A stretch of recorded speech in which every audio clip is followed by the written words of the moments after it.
Good morning everyone. EMI lecture 4th और आज हम डिस्कस करने वाले हैं motion of rectangular coil and energy conservation in non uniform magnetic field. अभी तक जो टॉपिक डिस्कस किए थे वो थे यूनिफॉर्म मैग्नेटिक फील्ड। तो टॉपिक अपन ले रहे हैं motion of rectangular coil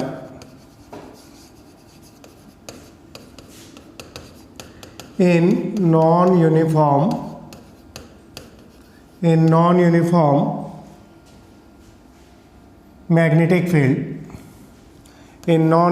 magnetic field and energy conservation.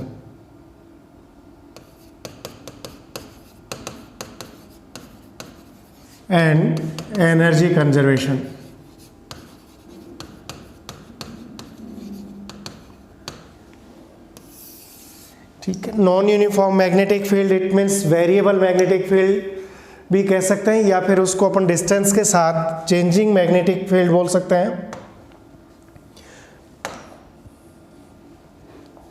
इसमें देखो, ये सबसे पहले अपन रेक्टेंगुलर कॉइल ले रहे हैं।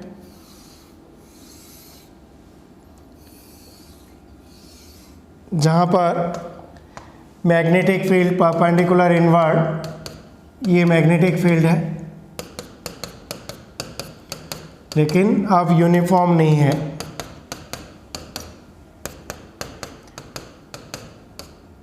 सपोज यहाँ पर मैग्नेटिक फील्ड B1 है, यहाँ पर B2 जाता है और हेयर B1 ग्रेटर देन कैसा ले रहे हैं, B2।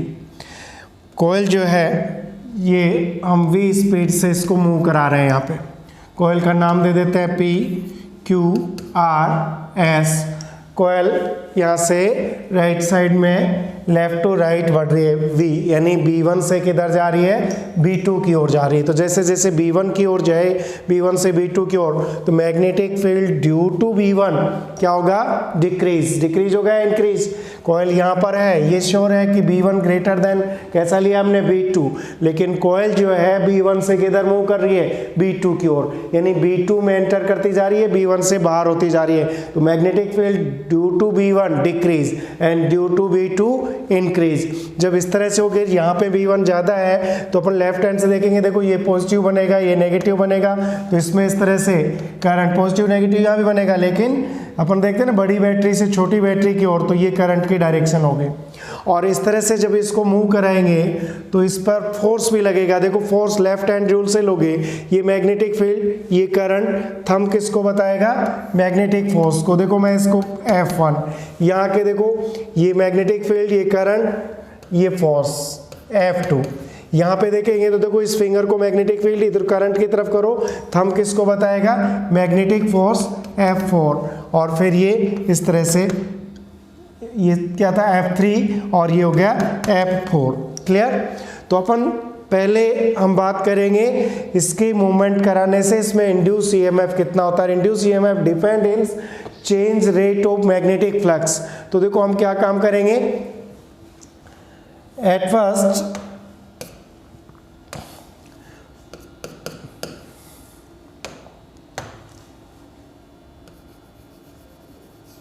magnetic flux, increase in magnetic flux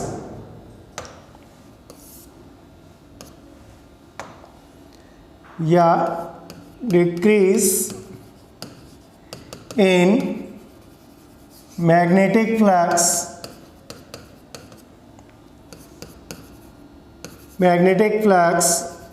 due to B1। जब कोयल आगे जा रही है तो कितना फ्लक्स डिक्रीज होगा, हम इसको लिख रहे हैं φ1 इक्वल टू मैं लेऊंगा B1A। अब एरिया कितना हुआ, देखो ये यहाँ से समझ सकते हैं कि जब ये V स्पीड से जा रहा है तो डेल्टा T टाइम बाद कोयल होगी यहाँ पर, यहाँ से भी कोयल पहुँच गई यहाँ पे। तो देखो हम इसकी लेंथ ये L ले लेते हैं, ये जो डिस्टेंस होगी डेल्टा x, ये कितनी होगी, V इंटू डेल्टा T। कितना आगे पास होगी, V इंटू V स्पीड है, तो ये जो डेल्टा एक्स जाएगा V इंटू डेल्टा टी। तो देखो B1A एरिया, इसका स्पीड क्या लिया v, डेल्टा टी टाइम में कितना distance delta x equal to कितना ले लिया v इंटू, तो ये जो एरिया पास किया क्रॉस एरिया कितना हो गया l लेंथ इंटू विड्थ, तो मैंने length into width delta T, velocity एक ही रहेगी दोनों तरफ, डेल्टा टी टाइम में अपन ले रहे हैं तो b1 l v delta T. Clear.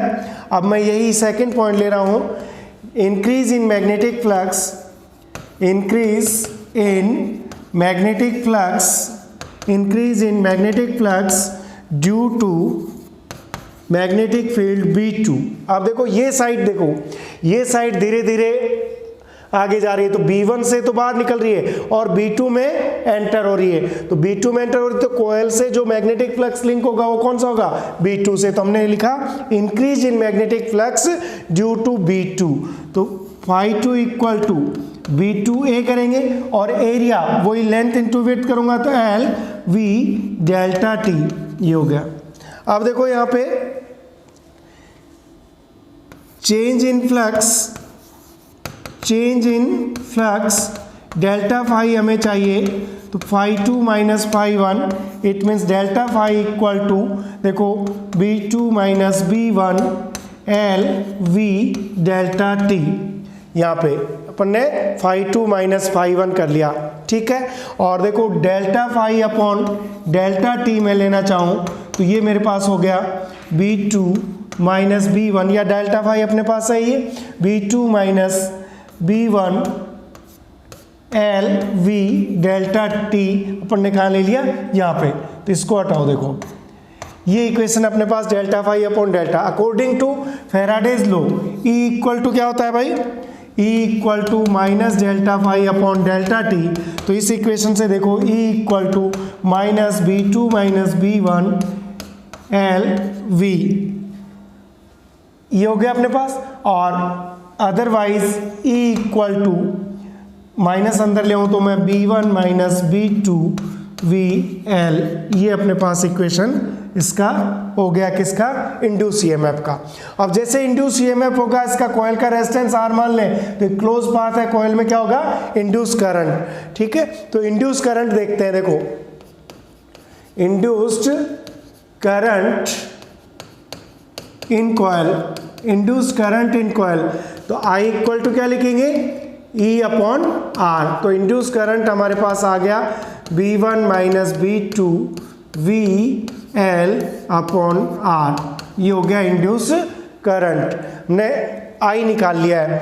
अब जैसे ही करंट फ्लो होना शुरू होगा तो इस पर मैग्नेटिक फोर्स भी लगना शुरू होगा, तो हमारा यहाँ पे क्वेश्चन था इसमें इंड्यूस ईएमएफ इंड्यूस करंट के साथ ही एनर्जी कंजर्वेशन को भी निकालना, ये तो अपने पास हो ही गया इंड्यूस करंट। अब हम देखेंगे मैग्नेटिक फोर्स, मैग्नेटिक फोर्स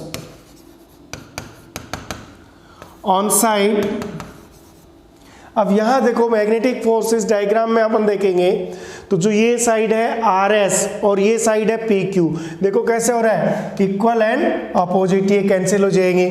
तो magnetic force on side RS and नीचे वाली साइड को अपन ने नाम दिया है PQ, RS and PQ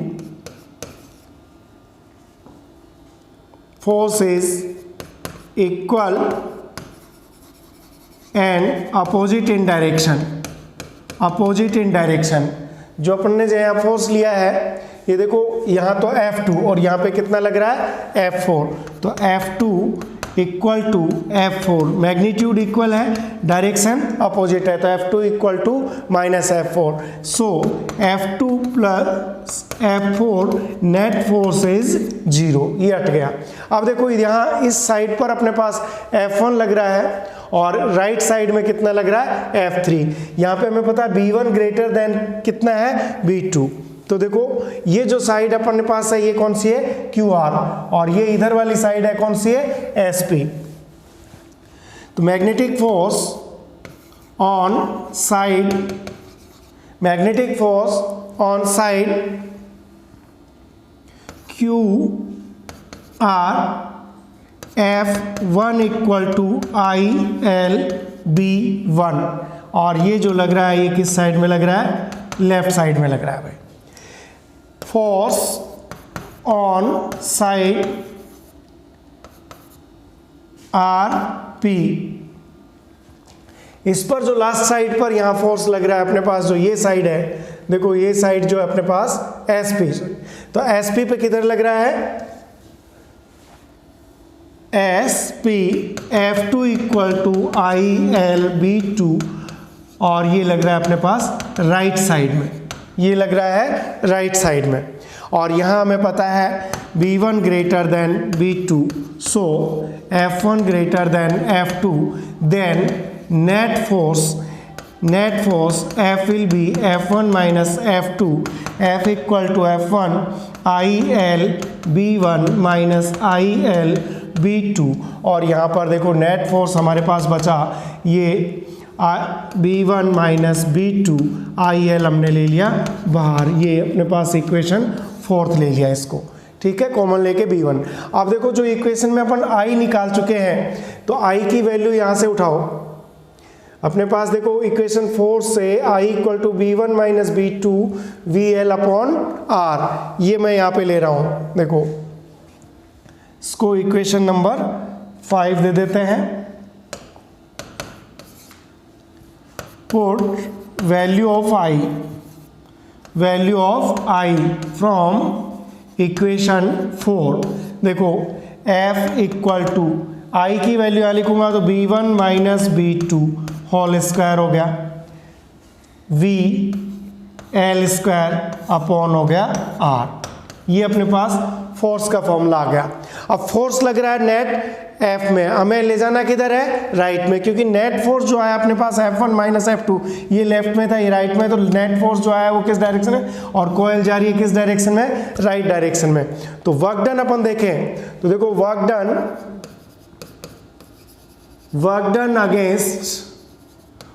done against magnetic force W equal to F into delta x करेंगे, और W इक्वल टू F हमने निकाल लिया, ये मैं ले रहा हूँ, या डेल्टा एक्स अपने पास जो हो रहा है वो कितना, V इंटू डेल्टा टी, और F मेरे पास है B1 माइनस B2 का होल स्क्वायर, V और V square L square delta T upon R, ये अपने पास वर्क डन हो गया, क्वेश्चन नंबर 6। अब बात आई एनर्जी कंजर्वेशन की, तो देखो जब करंट इसमें कोयल में पास होगा तो according to Joule work done direct proportional to heat, it means W equal to H J H रहेगा या W इक्वल टू एच। तो हम प्रोड्यूस्ड हीट निकाले, produced heat due to induce current I square R delta T, तो देखो I की value अपन लिख लेते हैं B1 माइनस B2, और इसको स्क्वायर करेंगे L square V square upon R square, ऊपर से एक R स्क्वायर कैंसिल हो गया, इनटू डेल्टा टी। तो यहाँ देखो आप इक्वेशन नंबर 6 और 7 को कंपेयर करोगे तो देखो सेम रिजल्ट आ रहा है, इट मीन्स हम कह सकते हैं W equal to H, hence prove, it means work done जो है वो टोटल किस में कन्वर्ट हो गया, हीट में, और अपन कह सकते हैं इस प्रोसेस में एनर्जी क्या रहेगी, कंजर्व। तो आपने देखा एनर्जी कंजर्वेशन एंड हीट, देखो ये अपने पास कंप्लीट रहा। मैं अपने क्या क्या निकाल लिया, induce EMF, induce current and magnetic force and energy conservation.